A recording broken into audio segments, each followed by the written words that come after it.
pensamientos ansiosos, tienden a hacer pensamientos apresurados y están constantemente preocupados. Dentro de los síntomas emocionales podemos notar también cambios de humor frecuentes, irritabilidad, agitación e incapacidad para relajarse, sensación de sentirse abrumado, sensación de soledad, aislamiento, sensación de infelicidad general.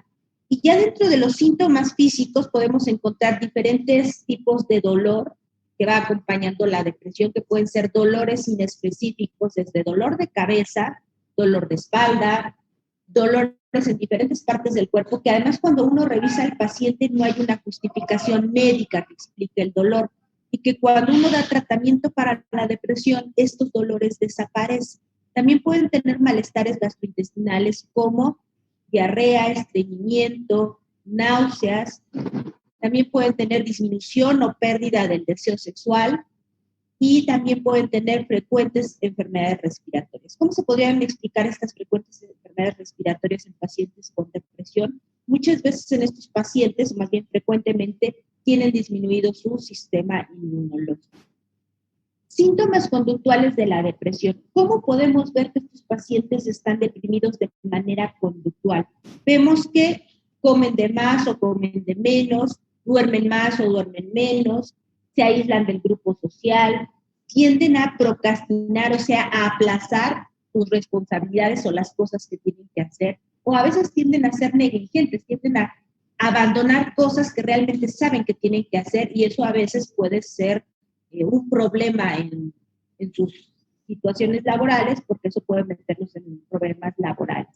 Pueden tender a usar drogas ilegales o de uso de prescripción, uso de tabaco, alcohol, y muchas veces este uso de sustancias puede ser como el uso para disminuir, por ejemplo, la sensación de infelicidad, de soledad, de tristeza, y también pueden tener hábitos precisamente para disminuir esta sensación de nerviosismo, como puede ser morderse las uñas, jalarse el pelo o estarse moviendo.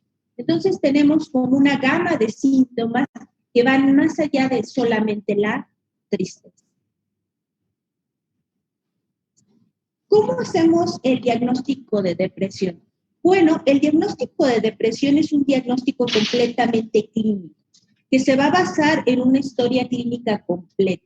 ¿Y a qué nos referimos con una historia clínica completa? Pues que la historia clínica completa tiene que traer antecedentes familiares. Tenemos que preguntarle sobre todos los antecedentes familiares importantes del paciente, sobre todo si ha habido antecedentes de enfermedades mentales en su familia, antecedentes personales sobre qué padecimientos ha tenido, qué tratamientos ha tenido, si ha tenido episodios de depresión previos u otras enfermedades psiquiátricas.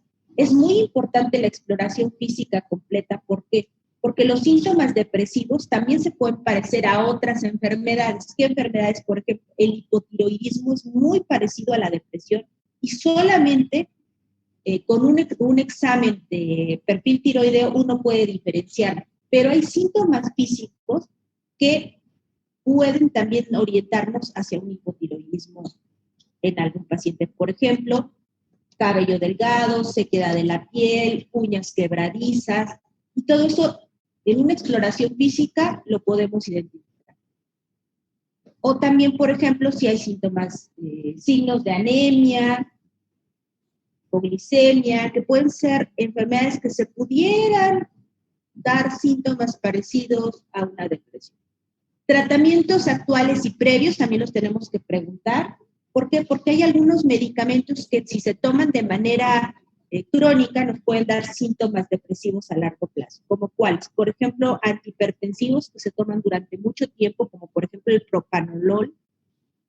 Y entonces puede ser que nos estén dando falsos positivos. Y entonces no quiere decir que les vamos a quitar el medicamento a estos pacientes, pero lo tenemos que considerar a la hora de hacer el diagnóstico. Algunos medicamentos anticancerígenos también pueden dar estos síntomas depresivos y tenemos que valorarlo a la hora de hacer el diagnóstico. También, a la hora de que ya hicimos el interrogatorio, a la hora de que ya valoramos la exploración física, ¿qué estudios de laboratorio vamos a pedir para descartar alguna patología médica y que realmente nos diga que esto se deba a una depresión mayor. Para decir que tiene depresión mayor, tenemos que descartar cualquier causa médica que nos esté provocando estos síntomas depresivos. Y ya teniendo esta historia clínica completa, nos vamos a los criterios diagnósticos. Tenemos, por ejemplo, los criterios diagnósticos del DSM-5. El DSM-5 es el Manual Diagnóstico y Estadístico para los Trastornos Mentales en su versión 5. El criterio A nos dice que el paciente debe de tener 5 o más de los siguientes síntomas y que estos se han presentado por lo menos en un periodo de 2 semanas y que además representan un cambio del funcionamiento previo en al menos uno de los síntomas. Generalmente en los niños vamos a ver que los síntomas que vamos a ver no tanto es tristeza, sino generalmente es ánimo irritable. De estos 5 síntomas que deben de estar presentes en el primer criterio, por lo menos debe de haber 2 síntomas indispensables, que debe ser tristeza y pérdida de interés. Esos deben de estar por lo menos uno de los 2 de estos 5 síntomas en el criterio A. Y de los siguientes que les voy a mencionar, deben de haber por lo menos 4, que son, por ejemplo, cambios de peso o de apetito. Puede ser que haya disminución o aumento de apetito o aumento o pérdida de peso. También dentro de otras características puede haber alteraciones del sueño, que puede ser insomnio o hipersomnia. También podemos tener alteraciones psicomotoras, como pueden ser agitación psicomotriz o enlentecimiento psicomotriz. Otro de los síntomas puede ser fatiga o falta de energía. Otra de las características puede ser culpa o también pensamientos de baja autoestima o minusvalía. Otra de las características puede ser indecisión y alteraciones de la concentración. Y por último, y de los síntomas, digamos, que pueden ser más impactantes de la depresión, presencia de ideas suicidas, pensamientos o ideas de suicidio y por último, intentos suicidios. Entonces, para repetir un poquito, de los primeros 2 síntomas debemos de tener por lo menos 1 de tristeza o pérdida de interés y por lo menos 4 de los siguientes: cambios de peso o apetito, alteraciones del sueño, alteraciones psicomotoras, fatiga, culpa o minusvalía, indecisión y alteraciones de la concentración, y por último, ideas de muerte, pensamientos suicidas y o intentos suicidas. Y del criterio A, entonces, deben de tener por lo menos 5 síntomas. Luego viene el criterio B, es que estos síntomas causen malestar clínicamente significativo o un deterioro en las áreas social, laboral u otras áreas del funcionamiento. El criterio C es que el episodio no se deba a efectos de una sustancia u otra afección médica. Entonces aquí tenemos que descartar que estos síntomas no se deban a alguna otra enfermedad o al consumo de alcohol o alguna otra sustancia, como puede ser una sustancia farmacológica. Por eso es muy importante la historia clínica. Y el criterio D es que el episodio no se deba o no se explique mejor por otro trastorno mental, como un trastorno esquizoafectivo, esquizofrenia, trastorno esquizofrenizante, trastorno delirante o algún otro padecimiento del espectro de la esquizofrenia o trastorno psicótico. Y por último, que nunca haya habido un episodio maníaco o hipomaníaco. ¿Y a qué nos referimos con esto? Que precisamente los pacientes no hayan tenido síntomas de euforia, pensamiento rápido, falta de sueño, y precisamente es que descartemos que estos pacientes no hayan tenido este espectro de bipolaridad dentro de su sintomatología. Cumpliendo con estos 5 criterios, entonces ya podríamos decir que el paciente cumple criterios para trastorno depresivo mayor. Los criterios del CIE-10 son muy, bueno, y algo que sí les comenté es que deben cumplir estos síntomas 2 semanas. Los criterios del CIE-10 son muy parecidos, tienen algunas pequeñas diferencias. El criterio A es que el episodio debe durar al menos 2 semanas. El criterio B es que no es atribuible a sustancias psicoactivas o algún trastorno mental orgánico. ¿Qué quiere decir mental orgánico? Precisamente que no se deba a alguna enfermedad médica, como decíamos también en el DSM-5. Y C es que además existan todo este tipo de sintomatología. Pérdida importante de interés o capacidad de disfrutar actividades que normalmente eran placenteras, despertarse por la mañana 2 o más horas antes de la hora habitual, empeoramiento matutino del humor depresivo, presencia o enlentecimiento o agitación psicomotriz, pérdida marcada del apetito, pérdida de peso de al menos 5% en el último mes y notable disminución del interés sexual. Entonces, si ustedes ven, son muy parecidos, pero creo que los criterios del DSM-5 son más amplios y son como más incluyentes de los diferentes tipos de depresión que podemos tener en nuestros pacientes. Y ahora sigue entrando de lleno a la epidemiología de la depresión mayor. Pues bueno, la Organización Mundial de la Salud calcula que en el mundo hay 350 millones de personas deprimidas. Esto lo pueden encontrar en la página de la Organización Mundial de la Salud, que realmente son muchos millones de personas afectadas.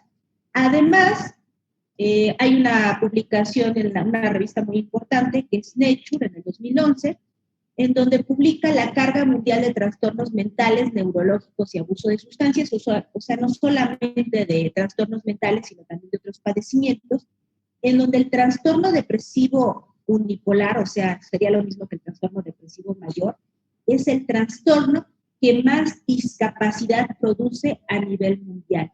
Y nos describe que produce 65.5 millones de años de vida perdidos por discapacidad.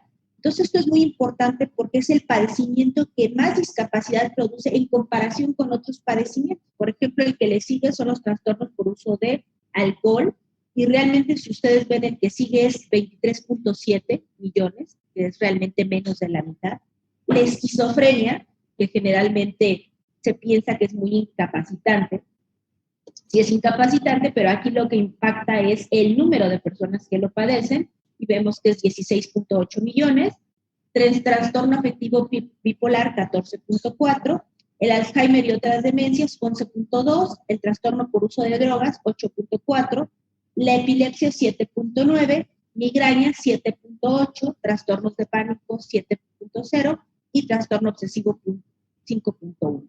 Aquí no estamos hablando de porcentajes, estamos hablando de millones de años de vida perdidos por discapacidad.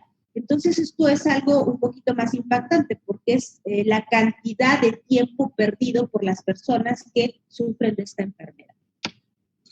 Entonces, aquí vemos lo impactante que puede ser esta enfermedad para las personas que lo padecen. Esta es una publicación en donde vemos que el trastorno depresivo mayor se asocia con mucho deterioro funcional. Y esto es qué tan discapacitante puede ser la depresión dependiendo qué tan severa es la depresión. Y entonces vemos que la depresión generalmente es muy, muy discapacitante. Sobre todo va de moderada, severa y muy severa. Realmente los que requieren ninguna y muy leve son porcentajes muy bajos, como 3.1 y 9.5, y los demás refieren un deterioro funcional muy importante. Los que refieren deterioro muy severo es 19%, entonces vemos que la gran mayoría tienen un deterioro funcional muy significativo. ¿Qué pasa con la depresión en nuestro país? En nuestro país solamente hay una encuesta nacional de trastornos mentales. Esta encuesta se realizó en el 2003. Esta encuesta se hizo entre el Instituto Nacional de Psiquiatría y la Organización Mundial de la Salud en colaboración. Este estudio se realizó entre personas que tenían entre 18 y 65 años, incluyeron población rural y población urbana. Y obviamente al ser entre 18 y 65 años, pues es una población limitada. Pero lo que podemos ver es que la depresión se encuentra en el 3.3% de la población. Principalmente afecta a mujeres, casi el doble que hombres. Vemos que las mujeres se encuentran en 4.5% y en hombres 2%. ¿Por qué les muestro también la prevalencia de otros trastornos, sobre todo trastornos de ansiedad? Porque generalmente la depresión no la encontramos sola. La mayoría de pacientes, más del 60% de pacientes con depresión, tienen comorbilidad con trastornos de ansiedad. Y vemos, por ejemplo, que el trastorno de angustia se encuentra en el 2% de la población, el trastorno de ansiedad generalizada 1.2%, la fobia social 4.7% y el estrés postraumático 2.6%. Si ustedes ven, todos son más frecuentes en las mujeres. Y esto es algo que se repite en todas las edades, no solamente en este grupo de edad de 18 a 65 años, sino también en otros grupos de edad, menores de 18 años y también mayores de 65 años.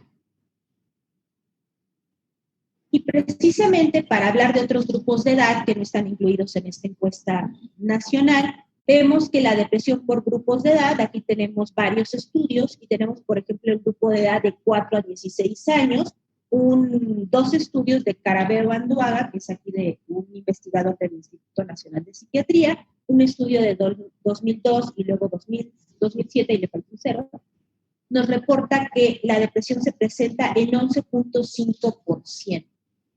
Y otro estudio de Corina Benjet de 2009, solamente en el sexo femenino se reporta que la depresión se encuentra en el 7.6% en un grupo de edad de 12 a 17 años de edad.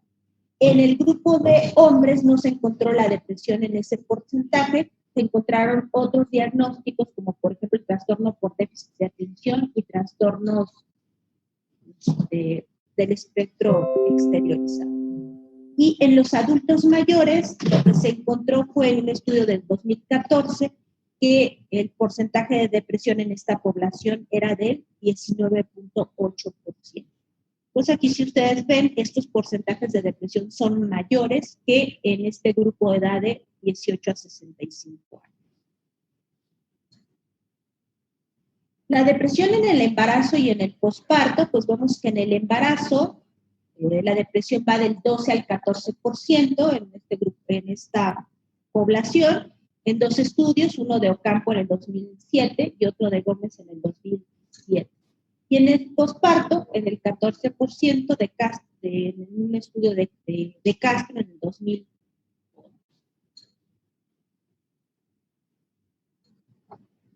Este es un estudio que se realizó en el 2005, publicado en la Revista de Salud Pública de México, y aquí lo que observamos en la figura 1 es la prevalencia de episodios depresivos en el último año según sexo y edad. Y aquí lo que podemos ver es que las mujeres presentan más depresión dependiendo de la edad. Y aquí vemos que las mujeres presentan más depresión conforme más edad tienen. Y vemos que en la edad de 60 años y más tienen más depresión las mujeres que los hombres. O sea, mientras más edad, más depresión. Y es muy parecido a lo que habíamos visto en los estudios que habíamos comentado. Cuando vemos a la figura número 2, vemos que es la prevalencia de episodios depresivos en el último año según el nivel de escolaridad en México. Y aquí es un poquito diferente la gráfica, porque aquí vemos que cuando la escolaridad es ninguna, la depresión es mayor en las mujeres que en los hombres, y así va siendo esta gráfica. Vemos que las mujeres tienen más depresión, pero tienen más depresión mientras menos escolaridad tienen en comparación con los hombres.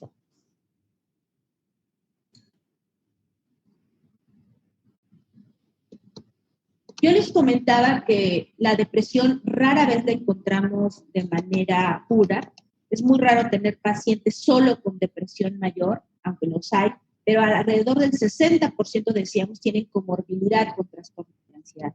Este estudio nos muestra que pacientes con depresión, por ejemplo, tienen, en este caso, pacientes con depresión tienen 55% tienen trastorno de ansiedad generalizada, el 33% tiene trastornos de pánico, el 15.7% tiene distimia, que es una depresión crónica, pero más leve que la depresión mayor, y 6.6% tiene trastorno por somatización. Entonces es algo que nos ejemplifica que realmente la depresión mayor pues no se presenta de manera única, sino generalmente en comorbilidad. Otra de las cosas que nos habla de la discapacidad que produce la depresión son los días perdidos, los días laborales perdidos por diagnóstico. Esta es otra publicación derivada de la Encuesta Nacional de Trastornos Mentales. Esto fue publicado en el 2007, pero con los mismos personas que colaboraron en la encuesta nacional. Y lo que vemos es que los pacientes con depresión perdieron alrededor de 25 días en el último año con el diagnóstico de depresión. Vemos que, por ejemplo, los pacientes con trastorno de pánico perdieron alrededor de 20 días y los pacientes, por ejemplo, con trastorno de estrés postraumático perdieron alrededor de 15 días y los pacientes con agorafobia sin historia de pánico perdieron alrededor de 17 días aproximadamente.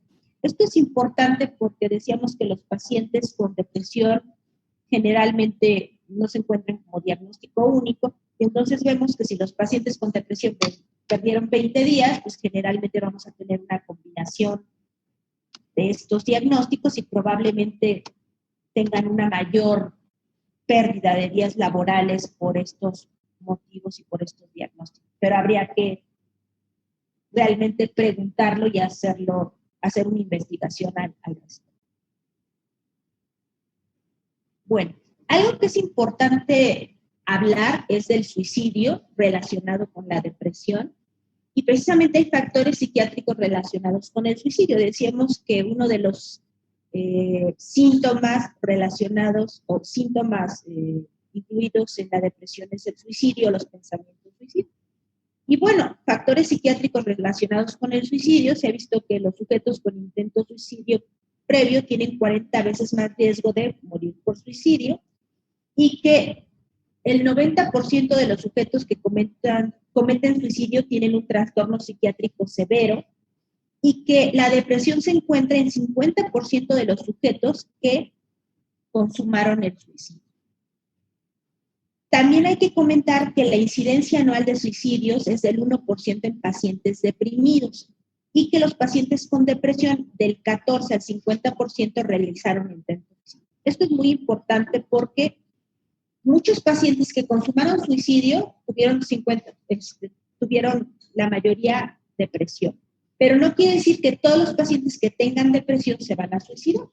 Entonces, esto es importante. Muchos de los que se suicidaron tuvieron depresión, pero no todos los que tienen depresión se van a suicidar. Entonces, sí es un factor importante, pero no es completamente determinante. Pero sí es importante hablar de la epidemiología del suicidio, precisamente por lo determinante que puede ser en la depresión.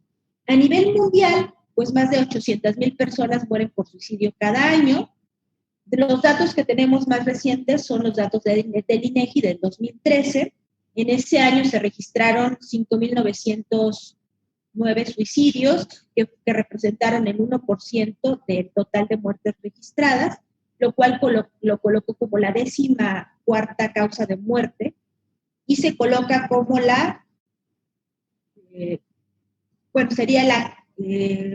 representando una tasa de 5 por cada 100,000 habitantes, la tasa de. Las entidades con mayor tasas de suicidio son Aguascalientes, con una tasa de 9.2, Quintana Roo con 8.8 y Campeche con 8.5. 40.8% de los suicidios ocurren en jóvenes de 15 a 29 años. Esto es muy importante porque es una etapa productiva, una etapa donde las personas están estudiando o van a empezar su etapa en donde empiezan a trabajar. En ellos la tasa alcanza 7.5 suicidios por cada 100,000 jóvenes y del total de suicidios ocurridos en el 2013, 81.7 fueron consumados por hombres y 18.2% por mujeres. Aquí hay algo que es un poquito importante comentar, es que la depresión, decíamos, es más frecuente en mujeres, pero aquí en el suicidio la cosa cambia. El suicidio es más frecuente en hombres y los intentos de suicidio son más frecuentes en mujeres. Ahorita al final voy a hablar un poquito más de esta situación. El suicidio, el ahorcamiento, el estrangulamiento, la sofocación es el principal método de suicidio, representando el 77.3%, y el lugar donde ocurre los decesos principalmente es en la vivienda, con 74%. Aquí vemos cómo sí precisamente entre los 15 y 29 años es el grupo de edad más afectado. Vemos que los extremos de la vida no son tan afectados en el suicidio, aunque vemos que en la depresión sí son más afectados estos grupos de edad. Y vemos cómo los que son más afectados a la hora de ver el total, vemos que el total de hombres fueron 4.701 y las mujeres 1.050. Para no hablar de todos los números que están en. Aquí lo que podemos ver es la tasa de suicidios del 2000 al 2013 y vemos cómo es alarmante que ha aumentado las tasas de suicidio del 2000 al 2013 y vemos que han aumentado más en los hombres que en las mujeres. Vemos, por ejemplo, que en las mujeres las tasas de suicidio en el 2001 eran de 1.1 y para el 2013 aumentaron a 1.7, que realmente aumentaron 0.6. Pero en los hombres, en el 2000 fueron de 6 y en el 2013 aumentaron a 8.1, o sea, aumentaron 2. Y esto es importante porque a final de cuentas vemos que sí hay una tendencia a la alta en los últimos 13 años, hablando de estos años, del 2000 al 2013.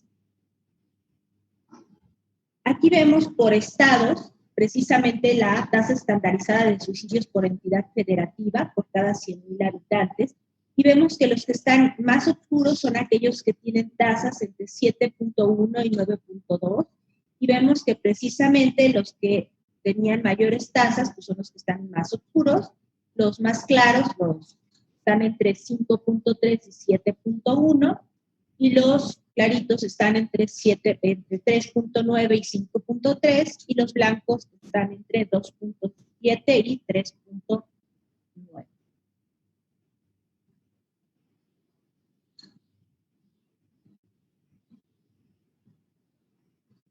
Decíamos que en el grupo de edad donde era más importante la tasa de suicidios era entre los 15 y los 29 años. Aquí el crecimiento de la tasa de suicidios es más importante, más de 2 puntos que lo que veíamos de manera general. Y vemos que en las mujeres, por ejemplo, en el 2000 empezamos con una tasa de 2 y terminamos en el 2013 en una tasa de 3.2, que fue un punto, realmente 1.2 de diferencia, pero en los hombres en el 2000 empezamos con 9.4 y en el 2013 fue de 12%, que es una diferencia más o menos de 2.2, serían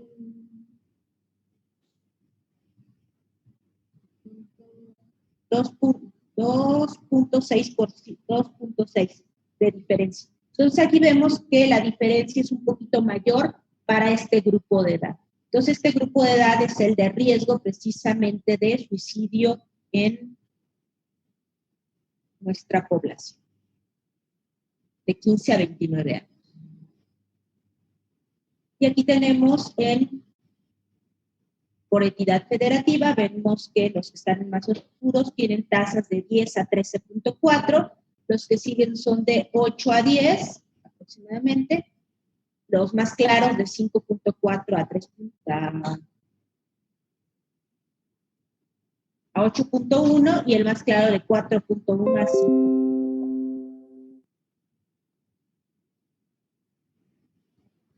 Aquí lo que podemos ver son la distribución porcentual de los suicidios por sexo según el tipo de método. Y aquí lo que vemos es que los hombres generalmente el método que utilizan, el 78.9, utilizan un método para el suicidio de ahorcamiento, estrangulación y sofocación. Las mujeres también en su mayoría utilizan eso, el 69.9% ahorcamiento, estrangulación y sofocación. pero recordemos que el porcentaje de mujeres que se suicidan es mucho menor. El disparo por arma en hombres es 10.9%, en mujeres solamente es 4.2%. El envenenamiento en hombres es 6.5%, en mujeres aumenta, es 21.8%, y ya los otros son mucho menores.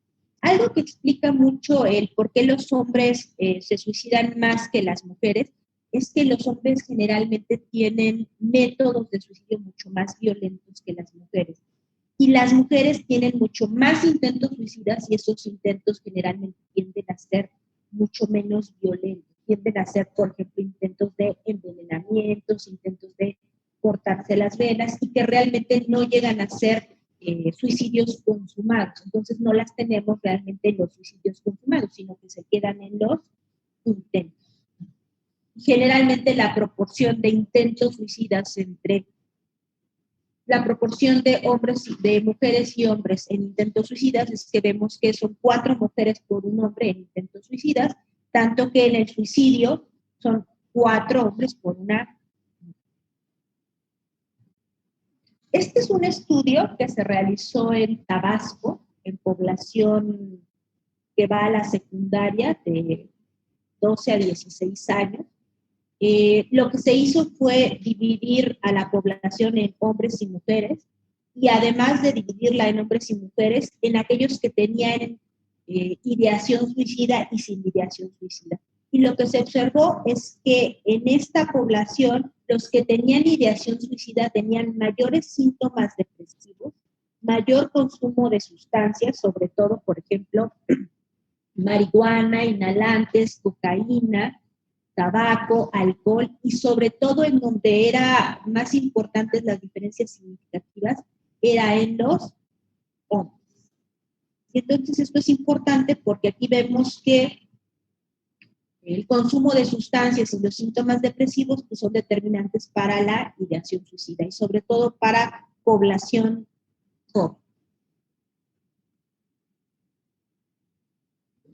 Para este estudio se creó un modelo de regresión logística y lo que encontraron es que el consumo de una o más drogas ilegales asociados con depresión, pues generalmente predicen la ideación suicida en el 44%, que generalmente es una cifra importante, lo cual nos quiere decir que estas personas pueden estar en riesgo. Aquellas personas que tienen síntomas depresivos, reportan impulsividad y además consumen drogas ilegales.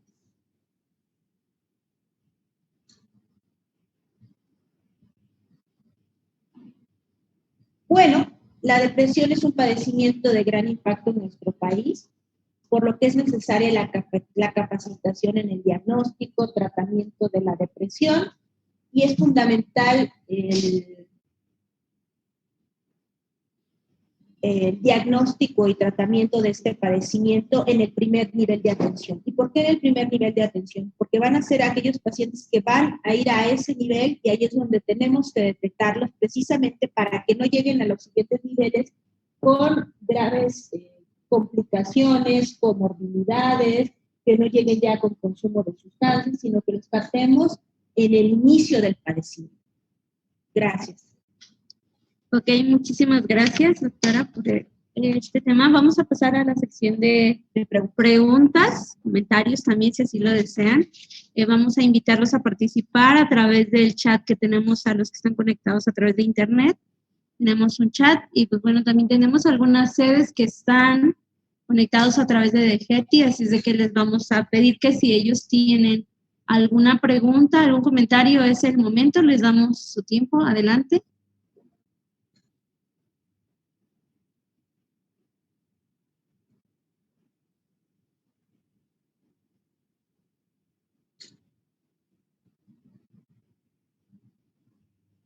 Ok, bueno, muchísimas gracias. Vamos a pasar a las preguntas. Sí, buenas tardes. Miren, de GETI estamos conectados. Ok. Más de 13 personas vía streaming. Los estados no se pudieron comunicar. Ellos tienen algunas dudas, pero como no hay comunicación vía chat, no pueden hacer las preguntas. Les comuniqué que si pueden llamar al teléfono para poder hacer su llamada, tomar su llamada y que pudieran hacer sus preguntas. Si es así, yo voy a poner el audio y les voy a hacer que hagan su pregunta. Gracias. Ok, bueno, entonces vamos a pasar a una pregunta aquí en el chat y enseguida vamos a darles oportunidad allá en DGT nuevamente, si es que nos van a hacer una pregunta para la doctora. Ok, entonces en lo que van preparando allá en DGT, vamos a hacer una pregunta aquí del chat. Y bueno, ya llegaron varias, pero vamos con la primera que dice... ok. ¿Cuáles serían las... Dicen, bueno, aquí es Dina, perdón. ¿Cuáles serían las hipótesis por las cuales se presenta mayor incidencia de depresión en mujeres? Ok. Realmente no era la idea presentar las hipótesis de por qué hay más depresión en las mujeres que en los hombres, por eso realmente tenemos un curso mucho más amplio precisamente de la etiología y las bases neurobiológicas de la depresión. Pero las mujeres, hay bases biológicas para pensar de que las mujeres tengan más depresión que los hombres. En primer lugar, pues hay factores hormonales. En donde se ha visto que hay más depresión en las mujeres es después de la menarca, ahí es donde se dispara la depresión, en el posparto y en la menopausia. Entonces se cree que la parte hormonal es algo que pudiera estar predisponiendo a las mujeres para tener mayores prevalencias de depresión. Y la otra parte es la parte psicosocial. Las mujeres tienen situaciones psicosociales diferentes a las de los hombres, pues obviamente tienen menos acceso a situaciones de escolaridad, menores recursos económicos, menor acceso a los servicios de salud, también son más víctimas de violencia, más víctimas de acoso. Entonces sabemos que la depresión es un padecimiento multifactorial en donde hay factores biológicos, psicológicos y sociales. Y entonces vemos que la mujer tiene factores de estos tres tipos para que sea más frecuente en las mujeres. Por eso esa sería la respuesta. Gracias, doctora. ¿Qué lugar ocupa el trastorno de personalidad antisocial? ¿Se tiene esa información? Ok. No se ha visto que el trastorno de personalidad antisocial tenga un punto predominante en la depresión. Realmente se ha visto que hay otros trastornos de personalidad en donde es más frecuente la depresión.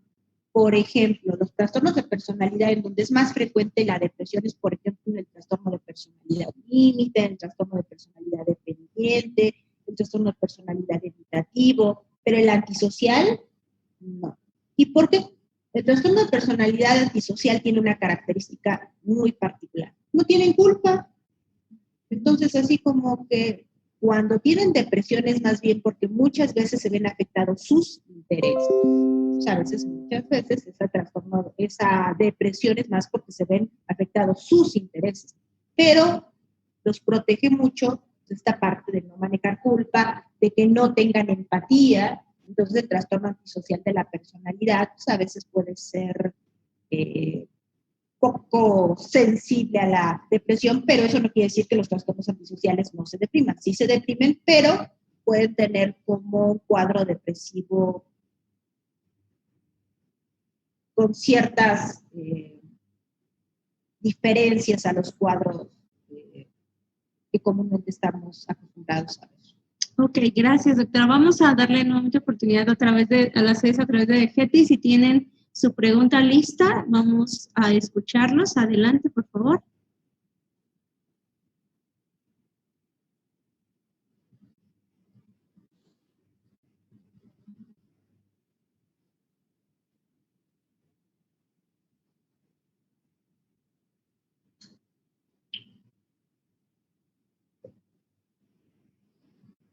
Ok, bueno, la siguiente pregunta que tenemos aquí en los que están conectados vía internet es ¿por qué en esos estados será más alta la incidencia de depresión? Por ejemplo, bueno, como se mencionó, Campeche, Quintana Roo y Aguascalientes. Claro, algo que hay que mencionar es que esos datos que dimos no es que ahí haya más depresión, ahí lo que hay más son suicidios.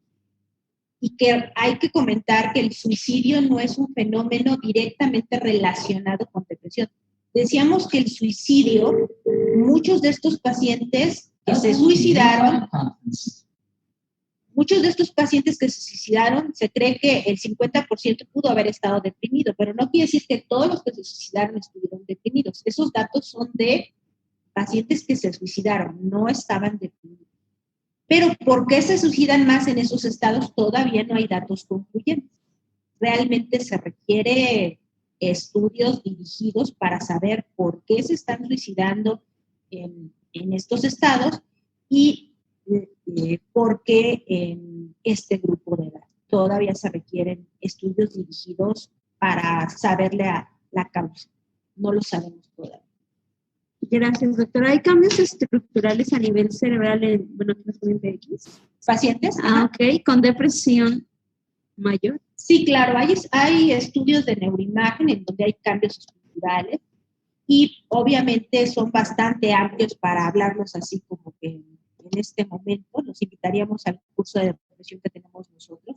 Los cambios estructurales, se han encontrado algunos cambios, pero realmente no son cambios que nos den el diagnóstico.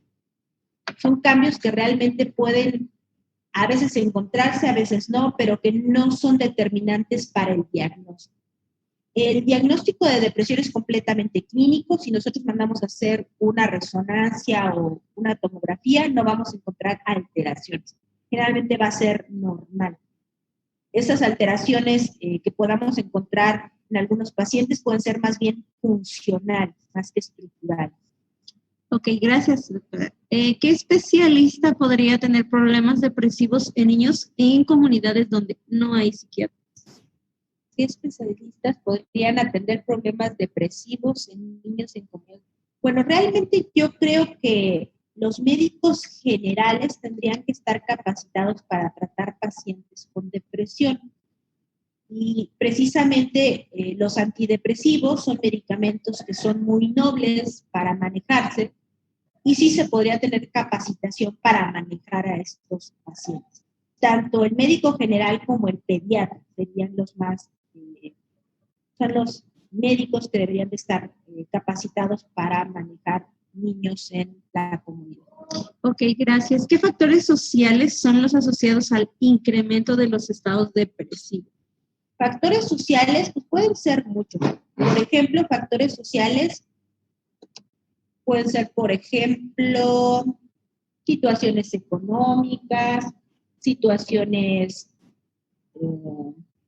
de violencia, situaciones de guerra. Cualquier factor que someta al individuo a estrés y que la persona no pueda manejar ese estrés, lo puede poner en riesgo para desarrollar depresión. Aquí la cuestión es que no todas las personas que se someten a este tipo de situaciones estresantes desarrollan estrés. ¿Por qué? Porque para la depresión decíamos que es un padecimiento multifactorial. Quiere decir que tiene factores biológicos, psicológicos y sociales. Entonces tenemos a una persona que puede ser vulnerable biológicamente. ¿Por qué? Porque puede tener herencia. La depresión es un padecimiento que se puede heredar, que podemos tener alteraciones neurobioquímicas que nos pueden estar volviendo vulnerable a tener depresión. Se presentan estas situaciones estresantes y a lo mejor eso hace que podamos tener depresión. Pero no quiere decir que todas las personas que estén expuestas a ciertas situaciones estresantes vayan a desarrollar estrés. Porque, por ejemplo, una de las situaciones de la vida que nos pueden hacer presentar estrés puede ser, por ejemplo, un divorcio. Y si todas las personas que se divorcian tuvieran estrés, pues entonces tendríamos una epidemia de depresión. Y la realidad es que no es así, sino que es, por un lado, la situación estresante más la vulnerabilidad de cada persona para desarrollar la enfermedad. Gracias, doctora. Nos envían del Hospital General La Perla y de Nezahualcóyotl. Dicen, atendemos a mujeres víctimas de violencia familiar. Mi pregunta es, ¿la depresión se puede heredar a nivel neurológico madre e hijos? Sí, claro. Decíamos que esta vulnerabilidad biológica se puede heredar. Lo que hemos visto es que las personas con depresión generalmente en 30% de los casos tienen antecedentes de familiares de primer grado con depresión. Pues quiere decir que si hay una liga genética importante, se puede heredar. Y lo que se hereda es esta vulnerabilidad biológica, estas alteraciones neurobioquímicas. Y si además le agregamos un entorno violento, situaciones estresantes que la persona no sabe manejar, entonces ahí podemos tener pues ahora sí como que un caldo de cultivo para desarrollar depresión. Pudiera ser que sí ocurriera esta situación. Ok, muchas gracias. ¿Existe algún instrumento breve que pueda detectar rasgos depresivos en adolescentes? Sí hay instrumentos para detectar depresión. Por ejemplo, está el inventario de depresión de Beck. Ese está validado para adolescentes, en este caso 12 años, y entonces se pudiera utilizar, lo puede, ¿cómo se llama? No adquirir, sino lo puede buscar en internet, y es el inventario de depresión de Beck para adolescentes, y ahí lo puede utilizar. Es muy fácil de calificar y ahí viene la manera de utilizarse. Ok, muchas gracias. ¿Cuál sería el índice de depresión y suicidio en niños menores de 12 años? Realmente el suicidio no es tan frecuente en menores de 12 años, como veíamos las cifras del INEGI. En el INEGI vimos claramente que en 12 años no es tan importante la cifra. Y veíamos sí las cifras de depresión ¿cómo se llama? En adolescentes. Ya lo vimos en la presentación, entonces ya no se los... Muchas gracias. ¿Por qué los hombres ejecutan de manera más efectiva el suicidio? Porque decíamos que los hombres generalmente utilizan métodos más violentos. Los hombres generalmente cuando se suicidan no utilizan métodos, ahora sí que suavecitos. Generalmente lo que utilizan es ahorcamiento, armas o lanzarse de un edificio. Entonces, cuando intentan suicidarse, realmente lo logran. Y las mujeres no es que no quieran matarse, sino que utilizan métodos menos violentos. Por ejemplo, cortarse las venas, que con eso muchas veces no se mueren, tomar pastillas, que a veces no se mueren con eso, cortarse las venas, medicamentos, envenenarse con alguna sustancia. Y entonces, cuando el hombre lo intenta, realmente lo logra. Lo cual no quiere decir que las mujeres no se quieran matar, pero no son métodos tan efectivos. Entonces quedan en intentos. Y el hombre cuando lo hace, lo logra. Y algo que hace que el hombre sea tan violento, pues recordemos que el hombre pues, lo que tiene en su organismo pues, es testosterona, eso lo hace muy violento. Entonces, pues obviamente eso hace que tengan intentos realmente importantes y que terminen en un suicidio consumado. Gracias. Dice, es necesario capacitar a profesionales del primer nivel de atención para el diagnóstico oportuno. ¿Qué opinión tiene de también capacitar para seguimiento del tratamiento a dosis y tiempo necesario? Claro, yo creo que primero es el diagnóstico, inicio de tratamiento y esto es parte de eso, porque tenemos que saber el diagnóstico, cómo iniciarlo, cómo seguirlo, qué pacientes tenemos que referir. ¿Qué pacientes ya no son los que responden de manera, digamos, adecuada y los tenemos que mandar al siguiente nivel de atención? ¿Qué pacientes deben de llegar con el psiquiatra o qué pacientes deben llegar al tercer nivel de atención? Y yo creo que ahí sí es determinante la dosis y el tiempo de tratamiento. Entonces, por eso sí es muy importante la capacitación, porque muchos de estos pacientes no les gusta llegar al psiquiatra y muchas veces estos pacientes pueden ser muy bien manejados en el primer nivel de atención con su médico general y realmente ser atendidos bien ahí y resolver el problema a ese nivel. Ok, muchas gracias. ¿Las personas que tienen hipertiroidismo también tienen depresión? Sí, también, aunque es más frecuente ver la comorbilidad entre depresión e hipotiroidismo, también puede haber pacientes con hipertiroidismo y depresión. No es lo más frecuente, pero sí puede haberlo. Entonces, no hay como que dejarse llevar de que siempre es así. Puede haberlo, pero ahora sí que no es la regla. ¿Cuál es el tratamiento más común en un paciente depresivo? El tratamiento más común, no tanto que sea el tratamiento más común, sino las guías de tratamiento lo que nos dicen es que los medicamentos de primera línea para pacientes con depresión mayor deben de ser los inhibidores selectivos de la recaptura de serotonina. ¿Por qué este tipo de medicamentos? Porque son medicamentos mejor tolerados, porque son medicamentos que tienen menos efectos secundarios, porque son más fáciles de tomar y porque tienen menores riesgo de intoxicación en caso de sobredosis. Precisamente en caso de suicidio que se quieran tomar el medicamento, pues no se van a morir con ese tipo de medicamentos. ¿Cuáles serían los inhibidores selectivos de la recaptura de serotonina? Serían fluoxetina, paroxetina, sertralina, escitalopram, citalopram. Estos medicamentos serían los de primera línea y estos medicamentos son bastante seguros porque generalmente no tienen interacciones con otros fármacos, como pueden ser antibióticos, analgésicos, antihipertensivos, y entonces, medicamentos para la diabetes, y entonces son bastante seguros y el médico general los puede manejar de manera muy segura.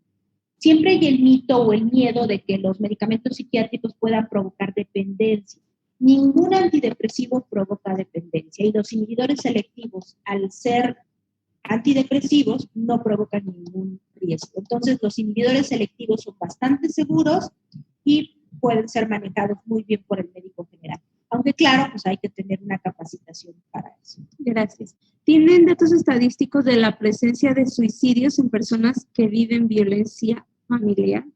Sí tenemos aquí estudios en el Instituto de Pacientes con Violencia, tanto de violencia como de trastornos psiquiátricos, como de ideación suicida, intentos suicidas, pero en este momento pues no tengo datos específicos, entonces sí sería tema de otra plática. Ok, le voy a hacer dos preguntas al mismo tiempo que tienen un poquito claro. que ver.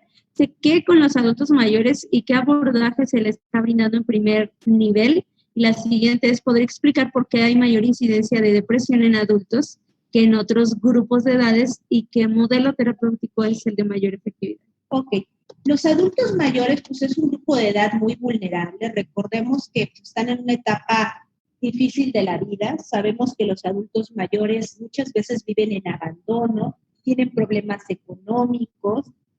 Muchos de estos pacientes con depresión, aparte de la depresión, tienen otros problemas médicos, principalmente sabemos la comorbilidad con diabetes, hipertensión, otros problemas como demencia, Parkinson. Entonces se vuelve una población bastante compleja, pero el modelo de tratamiento es diferente a las personas jóvenes. Generalmente en los pacientes con la tercera edad tenemos que utilizar medicamentos que sean mucho más seguros para el paciente de la tercera edad, que sean con menos interacciones farmacológicas y además utilizar dosis más bajitas que en las personas jóvenes. Entonces sí requiere como tener más conocimientos de la farmacología de los medicamentos antidepresivos. Gracias. ¿Tiene algún curso de capacitación en relación al tema? Sí, vamos a tener un curso de capacitación del 5 al 9 de junio aquí en el instituto y precisamente de lo que vamos a hablar va a ser de la actualización en el manejo integral de la depresión en las diferentes etapas de la vida. Tenemos de los diferentes puntos que vamos a tocar en el curso va a ser depresión en el adolescente, depresión en el paciente geriátrico, utilización de manejo de psicofármacos en pacientes embarazadas, en la posmenopausia, en pacientes adictos, las generalidades de la depresión desde el diagnóstico, guías de tratamiento, escalas para el diagnóstico de la depresión, seguimiento de la depresión, y también tenemos, por ejemplo, otras, aparte del tratamiento farmacológico, pues otras estrategias de tratamiento como estimulación magnética transcranial, terapia electroconvulsiva, psicoinmunología para la depresión, desde terapia cognitivo-conductual, terapia psicoanalítica y terapia psicofisiología aplicada para la depresión. Entonces tenemos un programa bastante completo para el manejo de la depresión. Los invitamos, es una semana, son 30 horas y está dirigido para todo el personal De la salud. ¿Perdón? De la salud. Exactamente, para todo el personal de salud. Ok, ¿cuál es el tratamiento adecuado para la depresión? Pues el tratamiento adecuado para la depresión, generalmente muchas veces hablamos de un tratamiento farmacológico, como que a veces nos abocamos nada más a ese, pero yo creo que lo ideal es un tratamiento integral que incluya tanto el tratamiento farmacológico como el tratamiento psicoterapéutico y además la psicoeducación. ¿Qué es la psicoeducación? Que le enseñemos al paciente qué es la depresión, que le hagamos hincapié al paciente de qué se trata su enfermedad, que el tratamiento no lo debe de suspender, cuánto tiempo lo tiene que tomar, ¿Por qué? Porque esta es una enfermedad, aunque no hablamos de cuánto tiempo dura y qué tan frecuentes son las recaídas, se ha visto que esta enfermedad tiende a comportarse como una enfermedad crónica y que son muy frecuentes las recaídas y que las recaídas, conforme más se presentan, más recaídas van a haber. Entonces, todo esto es importante dentro del tratamiento, no solamente el medicamento, sino la terapia y la psicoeducación. Gracias. ¿Cuál es el impacto de la depresión en los mexicanos y cuáles son las causas más frecuentes que están deprimiendo a esta población? Pues esto sería como echarnos otra vez la plática. Es un poquito difícil contestar esa pregunta. Y realmente decir que está deprimiendo a los mexicanos es muy difícil, porque realmente no es que seamos una población diferente a la población mundial. Realmente las cifras que se manejan de depresión en México son muy similares a la población mundial y no es que nos deprima algo diferente a lo que deprime a otras personas en el mundo, sino que digamos que la depresión impacta de manera diferente a cada individuo. No podemos decir que la depresión impacta al país en particular, sino que la depresión impacta de manera particular a cada individuo. Entonces, más bien la depresión la tenemos que enfocar más bien al paciente, no a la población. ¿Qué papel juega la psicología en el tema del TX, de depresión mayor, y qué enfoque es el más recomendado en un trabajo integral o multidisciplinar? Claro. Lo que nos dicen las guías de tratamiento es que la terapia más recomendada para la depresión es la terapia cognitivo-conductual y la terapia interpersonal. Yo siempre pienso que la terapia que más funciona es la terapia en la que uno es experto. Entonces, la psicología, pues obviamente tiene un papel importante tanto en el tratamiento psicoterapéutico como también en la psicoeducación. Entonces, uno tiene que hacer equipo, el psiquiatra con el psicólogo, para trabajar con los pacientes deprimidos. Entonces, tienen un papel muy importante en el tratamiento de la depresión. Gracias. Creo que el punto es la prevención. Nos mencionan, el problema es grande, entonces, ¿cómo se capacita? ¿Quién capacita al personal de escuelas, padres de familia, médicos generales para una detección de focos rojos? Precisamente, pues parte de la capacitación son estas videoconferencias, precisamente el curso que vamos a tener del 5 al 9 de junio para todo el personal de salud. Y obviamente, pues ya en las escuelas y otro tipo de instancias, pues ya no nos corresponde a nosotros, pero sí sería importante que precisamente la psicoeducación empezara a etapas más tempranas, porque muchas veces no hablamos precisamente de educación mental en etapas tempranas, sino ya hablamos de ella cuando la enfermedad está presente. Entonces tenemos que empezar a hablar de ella desde que no está la enfermedad. Ok, muchas gracias. ¿Cuál es su postura ante la serie de Reason?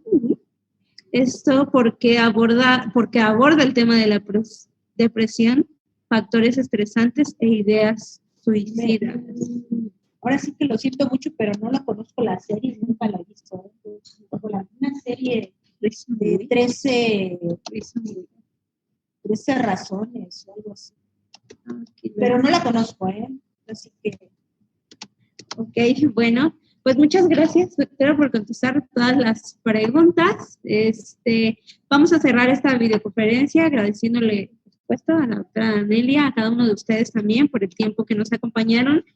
También les estamos invitando a algunas sedes, ya nos enviaron sus números de participantes. Recuerden que este dato es muy importante para nosotros para poder seguir proporcionándoles este servicio de videoconferencia. Entonces, por favor, envíenos la sede y el número de asistentes en cada uno de ellos a través del chat. Los vamos a estar esperando aquí. Y pues bueno, vamos a cerrar, pero antes voy a invitarlos a la siguiente videoconferencia, que es el 7 de junio, Avances en Patología Dual, a cargo del doctor Rodrigo Marín Navarrete. Hay una persona que nos pregunta cómo se puede inscribir al curso, pero bueno, vamos a tomar los datos y vamos a pedir que los contacten por el correo electrónico que tienen aquí. De cualquier manera, en la página del instituto, ustedes van a poder encontrar como esa vía para poder inscribirse al curso. Muchísimas gracias nuevamente, que tengan todos un muy buen día. Gracias, hasta luego. Gracias.